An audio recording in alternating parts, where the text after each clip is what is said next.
We have a report and a discussion. This is a progress report on the superintendent's work plan, and this is specifically on the implementation progress report on the board's policy on quality school development. Turn the floor over to the superintendent. Thank you very much, Mr. President. As you know, one of the key elements of the strategic plan, Community Schools Thriving Students, is to have a high-quality, valid, and reliable accountability system. This has been in development for many years and with much, I think, success. And at this time, I'd like to turn the meeting over to Mr. Montes de Oca. Great, thank you. I believe we have a PowerPoint.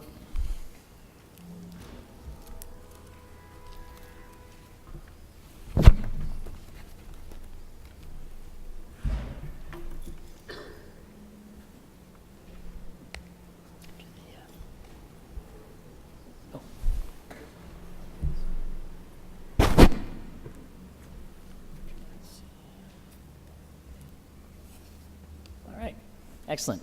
So good evening, board directors, superintendent, staff, community. My name is David Matsuzaka de Oca with Oakland Unified School District.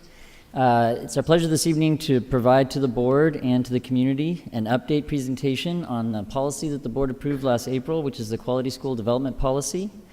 A part of our goals this evening is to provide the board with both an update on progress in the development of the implementation and implementation planning regarding that policy. We were also asked to discuss some specific aspects of that policy in terms of both its intended meaning and ways in which we would expect to develop those areas in terms of the implementation. We've been asked to also consider this policy in relation to other key priorities within the district, as well as provide some context for the board's future policy development and budget priorities. So with that in mind, we just want to reinforce that it's our view that this policy supports our overall notion that continuous improvement ought to be our consistent goal, and that ultimately, as a district, we want to become the best at getting better. And so in light of that, we see this policy as a real reinforcement of our ability to continuously improve our schools. So as discussed previously, we'll provide an overview, both the purpose and the elements of the policy as well as its impact. We want to start by acknowledging the purpose of the policy, which is largely to provide the infrastructure and support for our ability to continue to develop the capacity of schools and the central organization to engage in continuous quality improvement.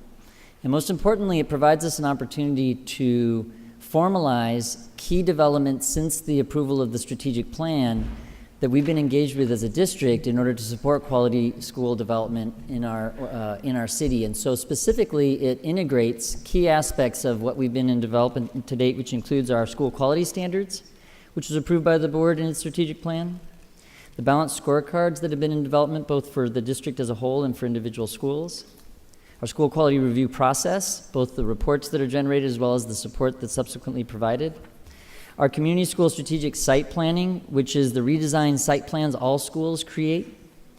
The district's budget priorities focused on the disparities in achievement for certain groups of students, high school, and the Common Core, among others.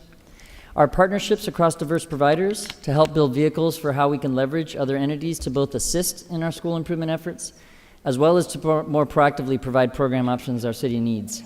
And our site-based governance policy, which increases the role of stakeholders in our schools' important decision-making around continuous improvement. The policy is essentially broken into two parts. One part of the policy focuses on the continuous school improvement process, and the other part of the policy includes specific support structures for those efforts. With respect to the continuous improvement process outlined in the policy, there are essentially 4 steps that are identified. The first step is the establishment of quality standards and priority goals, which we've done as a district both through the strategic plan quality standards and through the development of our priority goals that are subsequently outlined in our scorecards. Then there's the expectation of assessing our schools against those standards and goals. which is in part the way in which we have developed our school quality review process, which evaluates our schools against the quality standards, and our balanced scorecards, which provides an indication of school progress against specific goals we've set. The next step in that process is the continuous improvement planning, where you take the assessment of a school's progress against the standards and goals and develop plans for improvement. And the district has engaged in a redesign of our site planning process so that it can become a more comprehensive or all-encompassing plan and process for continuous improvement that engages a broad base of stakeholders. And ultimately, the policy expects the development of a plan, a 3-year plan that describes the strategies the schools will use to improve. And our 3-year community school strategic site plan has been designed to be aligned to our quality standards and is now a web-based tool that's available for greater access to the community to participate. We'll talk specifically about each of these areas in their development.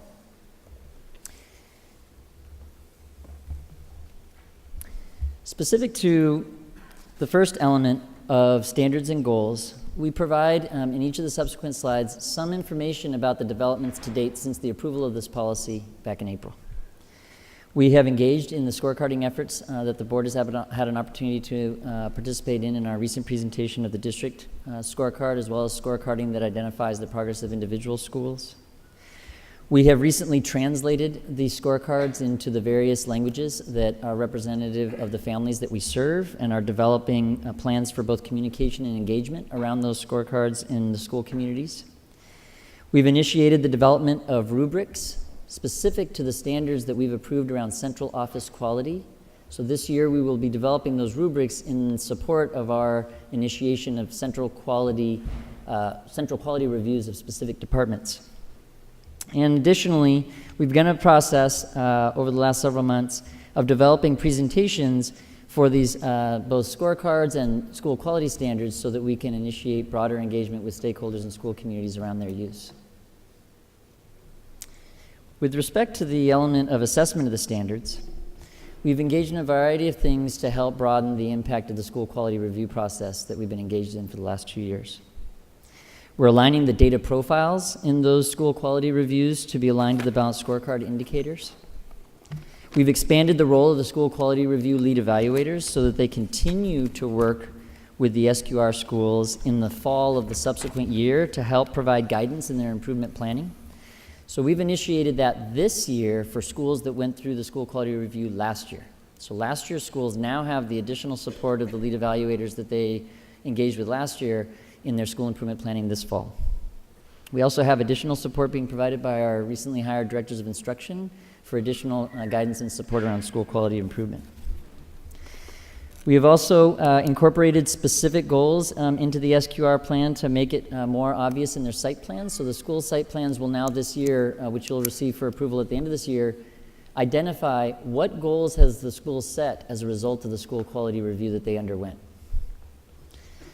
We've also begun to further develop the dissemination plan. At the back of this presentation, there's an appendix that includes a description of the dissemination plan that's been implemented, and it provides an indication of the different bodies of the school community that have an opportunity to receive the information from the school quality reviews.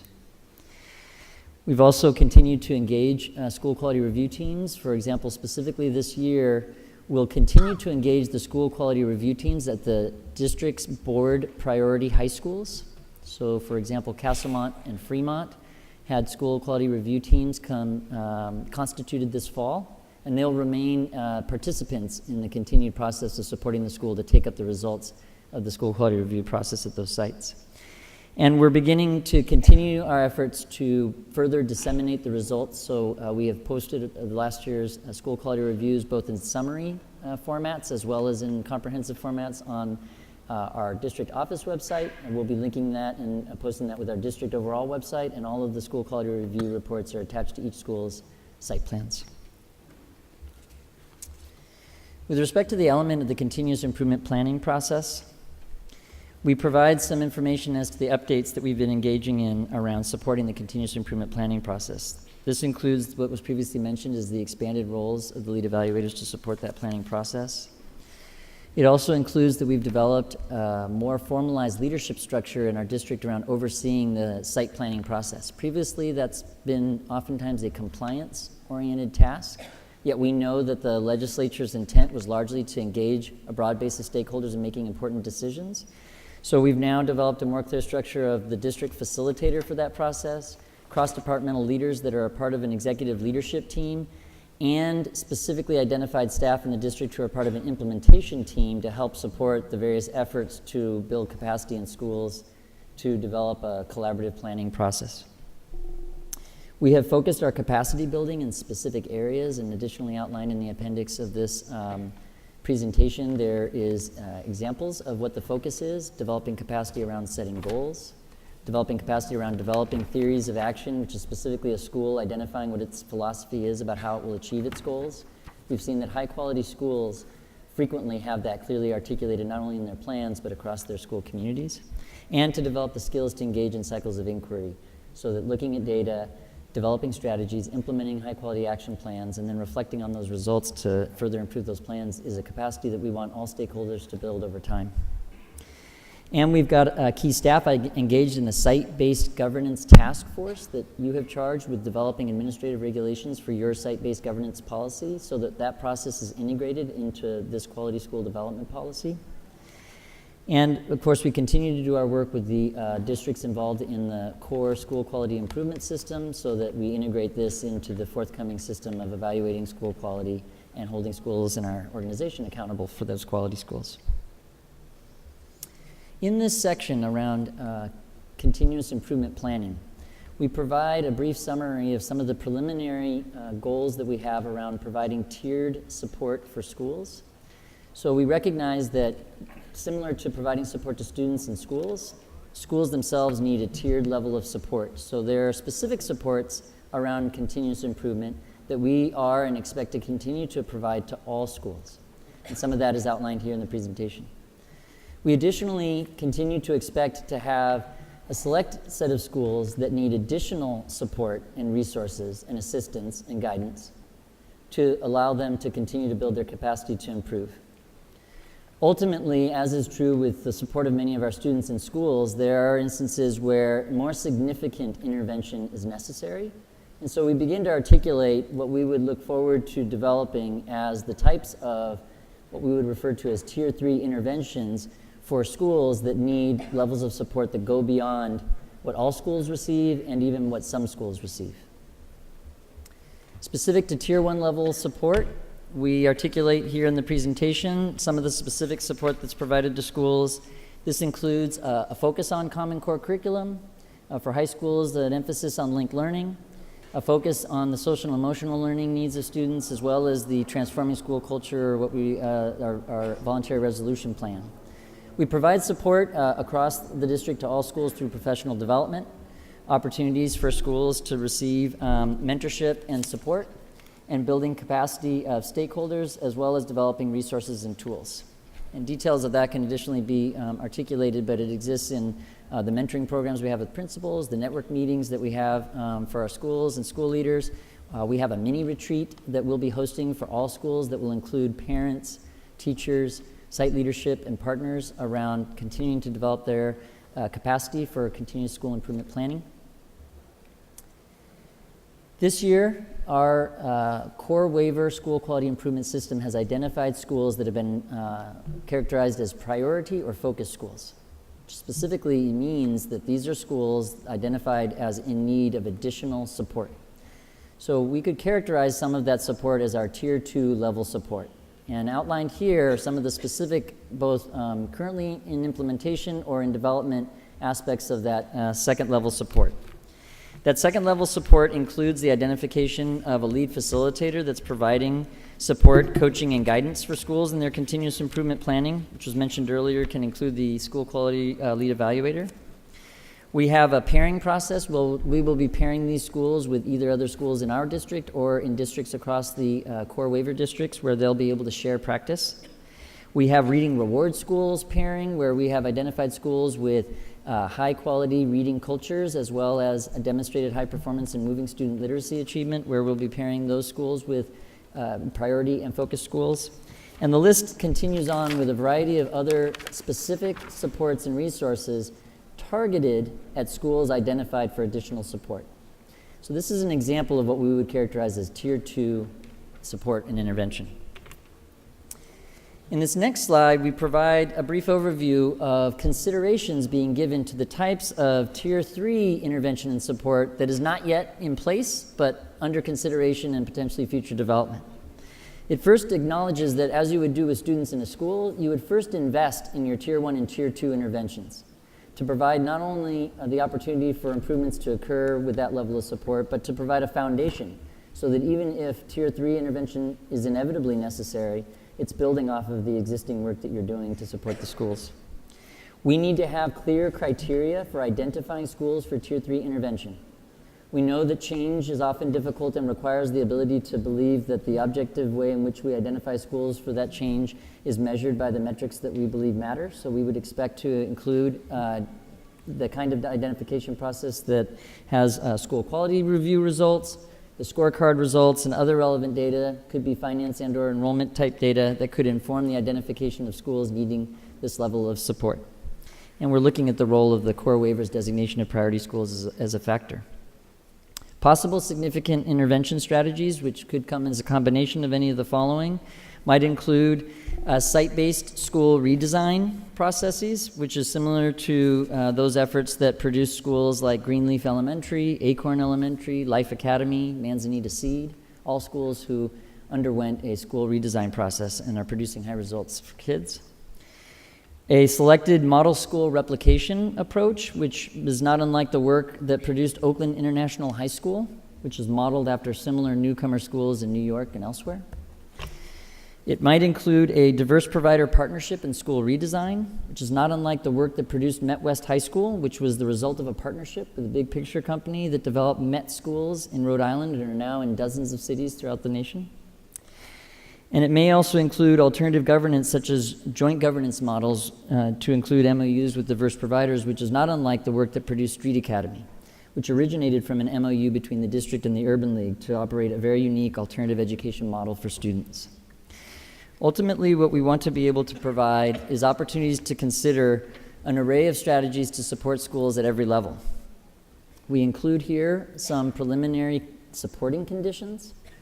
And while not listing all of those that are represented here, identify that some of those supporting conditions include developing high-functioning site governance teams, the ability to ensure that we're applying the family engagement standards that were adopted by the board so that there is broad-based engagement in any of these significant interventions, the ability to ensure that there is partnership between the central office and the school community in the development of these strategies, clearly defined roles and responsibilities for everyone involved, including any diverse providers that are engaged, as well as ensuring that we provide the necessary resources.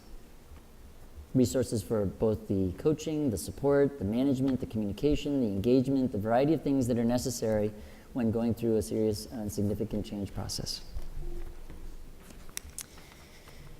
The policy identifies the term diverse providers and specifically calls out the concept of a qualified diverse provider. So staff is providing the board with a preliminary consideration of definitions associated with that term with respect to the policy. We describe the concept of a qualified diverse provider as either being an education or community-based nonprofit organization. It may be a charter school operator. It would be an organization with a positive assessment of a track record of services and or performance. That assessment would include improvement on measurable outcomes with a focus on improved outcomes for student performance. So an organization that's provided a demonstrated history of improving student performance outcomes, specifically aligned to our district priorities in the balanced scorecard. And that it would be an organization with a demonstrated interest, skill, and capacity to provide support towards school improvement. We also make reference to the concept of partnership in the policy, and so we wanted to provide some specific language around preliminary definitions of that. Partnership under the policy might look like agreements to provide specific technical assistance towards school improvement, agreements to share effective practices relative to school improvement, the leveraging of mutual resources such as philanthropy, professional development, facility space, et cetera, to reinforce the diverse provider expertise or capacity to positively impact the school improvement efforts. There would be the expectation of mutual agreement on the outcomes of that improvement effort, and a policy of shared decision-making. So these are elements or attributes of partnership with respect specifically to this policy and diverse providers. The fourth component of the continuous improvement aspect specific to the policy is the 3-year plan. As mentioned previously, we redesigned the site plan in the district to be aligned to the quality standards and provide an opportunity for schools to encapsulate their entire school improvement plan in one place, as opposed to the historical focus that site plans have had of just those elements tied to categorical spending. And so this Community School Strategic Site Plan, or what's referred to as the CSSP, we have some ongoing development in those areas. One, we're aligning the data sets that are included there to the balanced scorecard goals. We have revised language so that this board should expect to see plans this spring where it's much easier to determine what is this school doing in transforming school culture aligned to the VRP, what is this school doing to support students with special needs, what is the school doing to support English language learners, and specifically in what ways is the school moving its curriculum and instruction towards the Common Core. We've revised the format to include every school's ability to articulate their theory of action so that it's more commonly held and understood in the school community and abroad. And we're developing continued efforts towards how the plan itself is communicated and broader engagement takes place in the planning process. The board additionally included in the policy a fund referred to as the Innovation Fund. The fund was established based on board intent to catalyze improvement of key aspects of the continuous improvement process. It was also identified in the budget adoption that these funds were intended to leverage additional fundraising efforts. We've identified a few specific areas where these funds could be best leveraged. Most of it is focused on continuing to build the capacity of school communities to continuously improve in their planning. So it talks about developing the capacity to use data and evidence in the planning process. It talks about the ability to engage broad stakeholders and resources to support that. It talks about the ability to provide support to specific schools that submit requests for funds associated with elements of their improvement planning for which resources are necessary, and to continue the broader engagement and communication of plans and the need for resources to help support that. It does note here that it's not yet clear whether or not these funds will be self-renewing, ongoing, or one-time. Obviously, there's policy implications, therefore, for the board to consider. The final element that's outlined in the board policy is specific to facilities, and we have associated that with the district's asset management policy, which it adopted in August of this year, which occurred subsequent to the adoption of this quality school development policy. It's called out here specifically to align any efforts to consider the use of our facilities, particularly around school improvement, with that policy. It names a few areas that we would expect to be associated with the asset management plan that would be associated with this policy. We do believe there's a need to analyze citywide enrollment, demographics, population growth, and decline trends so that we all have a commonly held view of our city with respect to the students and families that we serve and the various trends in their enrollment and demands and choice for schools. We do believe that we need to continue to develop a both comprehensive and accurate inventory of our available space, establish standard loading ratio so that we can strategically assess our space utilization, establish a fair rate for the use of facilities by non-district programming, and to make proactive decisions about program placement, growth, and reduction. Ultimately, this would help to determine the number of schools, location of schools, and types of schools that are needed over time. Oops. And then the board had requested some description of what we view as the alignment with key priorities that include the core waiver school quality improvement system, the local control funding formula, and the voluntary resolution plan transforming school culture. We believe that the policy is intended to be the school site expression of those priority initiatives. So we characterize each of those initiatives as being aligned to this policy in that they all have target populations that are expected to receive differentiated support. They all allocate resources based on need. They all demand an analysis of data to monitor and inform decision-making. They all demand consultation and engagement of broad stakeholders, and they all essentially contribute to the establishment of new accountability systems. This is articulated to both show the alignment across those as well as the way in which this quality school development policy reinforces them.